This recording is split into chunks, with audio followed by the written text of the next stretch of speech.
தகுதி பெற்ற, qualified, qualified, qualified nurse, qualified teacher.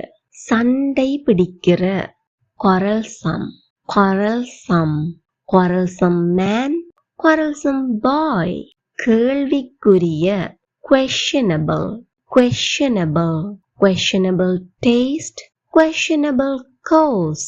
விரைவான, quick, quick, quick runner, quick meal.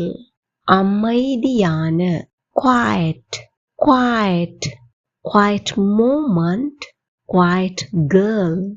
நகைச்சுவையான, quirky, quirky, quirky laugh, quirky personality. மிகவும், முற்றிலும், quite, quiet. இதுக்கு நீங்களே 2 எக்ஸாம்பிள் சொல்லிக்கொள்ளுங்க.